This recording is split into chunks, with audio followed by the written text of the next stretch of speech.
in the relatively short time that you've been out and practicing, you've got a great position at the medical clinic. You know, you have a big social following. As you say, you feel very comfortable in terms of clinical competency. So how come you still need to learn? That's my curious question for you. There's so much to learn and to stay on top of in terms of, you know, new information and what's changing. And I've realized it's important for me for developing integrity as a practitioner and how I practice, right? Because you're so busy and you're trying to stay on top of a practice and managing people and admin and everything you've got to do outside of that. So, you know, having a mentor like such as yourself that I can rely on, who's super on top of what's going on in research, particularly around mental health and anything and everything, and someone I can rely on for like very accurate and practical information that keeps me on my toes, you know, and keeps challenging me.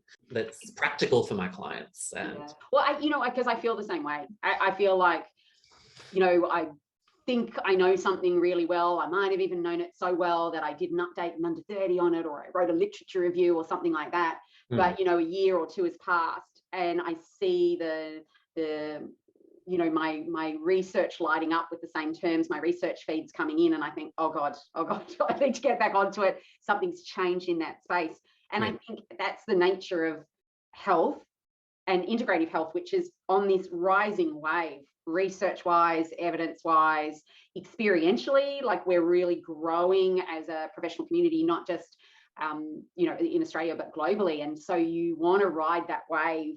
That's what I feel like. And I want to, you know, benefit from all the people that are really making that wave happen, whether they're researchers or clinicians in other areas. And yeah, not sit in my room and just practice the way I maybe was trained, you know, and stick with old ideas about a condition or an approach or a supplement. You know, it's kind of interesting. Yeah, because, you know, I guess a good example for me is like coming out of college and stuff and not really being, you know, taught any of it, but kind of going down the rabbit holes of like pyrroles and copper toxicity and, you know, all that 5-hour protocols and biopic. I thought I'd struck gold and went, oh my God, this is like, and this explains everything. You know, I really went hardcore down that rabbit hole.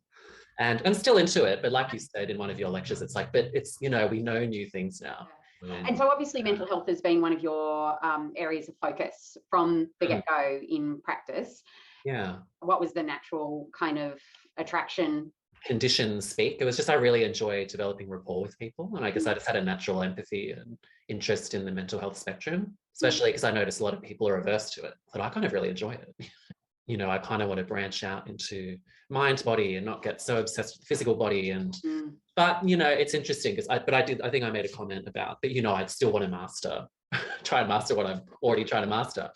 And, you know, reflecting on that comment and where I am now, I'm like, actually, there's still so much to master. And it's not that I, you know, don't think I would be ready to branch out, but I don't know, doing mentoring and learning how to refine my understanding of case taking, mental health screening, you know, testing, for example, treatments, just really deepening my understanding has kind of ignited a bit more of a passion in me to, you know, stay here, stay with myself as a clinician. And yeah, it's because I'm like, oh, actually, there's still so much to learn, and it's inspiring.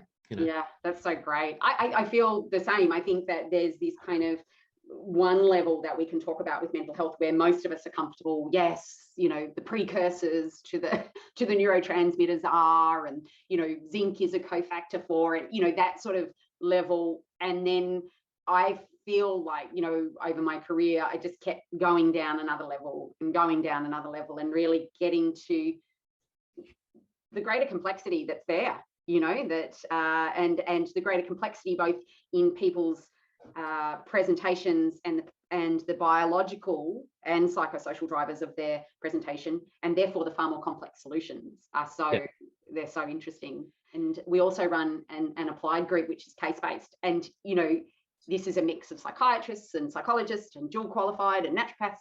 And again, just what you said before rings in my ears as being so true, which is we're all still going, like, and there are psychiatrists, integrative psychiatrists in that group with a breadth of experience, and they're still going, wow, yep, I'm still mastering this. I'm still, you know, here's a case that I tried all my usual workup and analysis and addressing on, and I'm not there and we didn't get there.